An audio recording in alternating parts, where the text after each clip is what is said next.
آج ہم نے 4 سدے سے عوامی نیشنل پارٹی کی ڈسٹرکٹ وائز سوشل میڈیا جو ہمارے ایک کنونشن کہہ لیں، سیمینار کہہ لیں، اس کا آغاز کیا ہے، اور جو ہمارے اسٹرانگ سوشل میڈیا ایکٹیوسٹ ہیں ان کو ہم نے پارٹی بیانیہ پہ اور جو پارٹی کی سوشل میڈیا ٹرینڈز ہیں اس پہ ایک ورک شاپ دی ہے۔ دیکھیں جی، ووٹ ہمیشہ ووٹر کے ہاتھ میں ہوتا ہے، لیکن آئی تھنک اس دفعہ جو تھا، ایک تو کرم ایجنسی میں جو ووٹ ہے وہ تو کافی ڈاؤٹ میں ہے کہ جو الیکشن کا رزلٹ ہے یہ صحیح ہے یا نہیں۔ آئی تھنک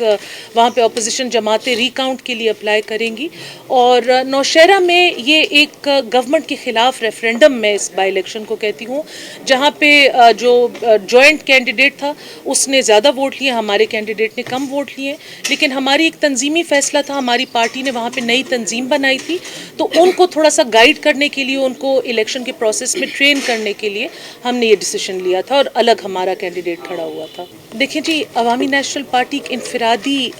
جماعت بھی ہے، ہم پی ڈی ایم کا حصہ ہیں، ہم جو بڑے ہمارے جتنے فیصلے ہوتے ہیں، چاہے وہ حکومت کے خلاف لانگ مارچ ہو، سینٹ کا الیکشن ہو، وہ ہم پی ڈی ایم کے پلیٹ فارم سے لڑتے ہیں، لیکن کچھ فیصلے ایسے ہوتے ہیں جس میں ہم نے اپنی پارٹی کو، اپنی تنظیم کو بھی دیکھنا پڑتا ہے، اور میں نے آپ کو کہا ان دونوں ڈسٹرکٹس میں ہم نے نئی تنظیم بنائی تھی، یہاں پہ ہم نے سارے نئے ینگسٹرز کو تنظیم کے عہدیدار بنایا تھا، ان کو تھوڑا سا جنرل الیکشن کا ایک ایکسپیرینس دینے کے لیے ہم نے اپنے کینڈیڈیٹ فیلڈ میں اتارے ہیں۔ کوئی اثرات نہیں پڑے جی، پی ڈی ایم اسی طرح ہے، اور اب ہمارے سارا فوکس جو ہے سینٹ کے انتخابات پہ ہے، جس پہ ہمارے جوائنٹ کینڈیڈیٹس فیلڈ ہو رہے ہیں، اور اس کے بعد لانگ مارچ کی تیاری ہوگی، وہ بھی ہم پی ڈی ایم کے پلیٹ فارم سے کریں گے۔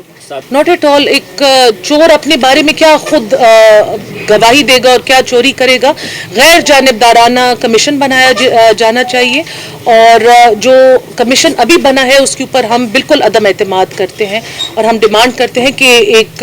نیا اور غیر جانبدارانہ کمیشن بنایا۔ دیکھیے جی، اگر آپ کسی کو وکٹمائز کریں گے، چاہے وہ کسی بھی پولیٹیکل پارٹی سے ہو، ایونچولی سچ سامنے آ جاتا ہے۔ براڈ شیٹ کا فیصلے سے کا میں آپ سے سن رہی ہوں، اس کے بارے میں مجھے علم نہیں ہے، لیکن ڈسکا میں جو ہوا ہے وہ سراسر الیکشن کے رزلٹ کو بدلنے کی کوشش کی گئی ہے، اس کی ویڈیوز عوام کے سامنے ہے، جو الیکشن کمیشن نے اس پہ اپنی رپورٹ دی ہے وہ بڑی ڈیمنگ رپورٹ ہے، اور اس میں اوپنلی کہا گیا ہے کہ وہ آر اوز مسنگ ہو گئے تھے،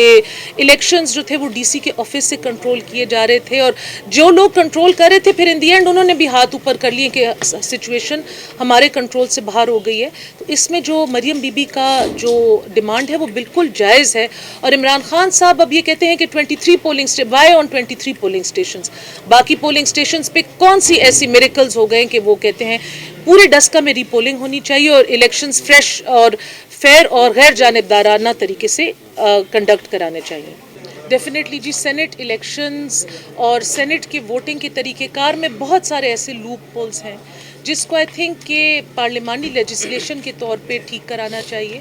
اور پاکستان تحریک انصاف تو اب جماعت کم اور ڈرائی کلیننگ پلانٹ زیادہ بن گیا ہے، جہاں پہ پاکستان کے کرپٹ ترین اور بدنام ترین لوگ جا کے اپنی ریپوٹیشنز ڈرائی کلین کرا کر آ جاتے ہیں، اور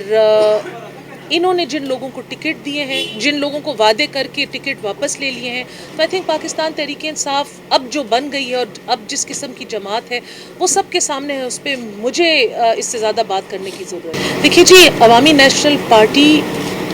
پریزیڈینشل آرڈیننس کی مخالفت کر رہی ہے، پروسیس کی مخالفت کر رہی ہے، اس پوری چیز کو ایک پارلیمنٹری طریقے سے بھی کرایا جا سکتا تھا، پراپر ڈسکشن کے بعد، ڈیبیٹ کے بعد۔ ہم تو ڈے 1 سے سینٹ انتخابات میں کرپشن کے خلاف ہیں، لیکن یہ جو طریقہ کار ہے یہ غلط ہے اور آربیٹری ہے، اور اس لیے ہم جو ہے اس کے خلاف ہیں۔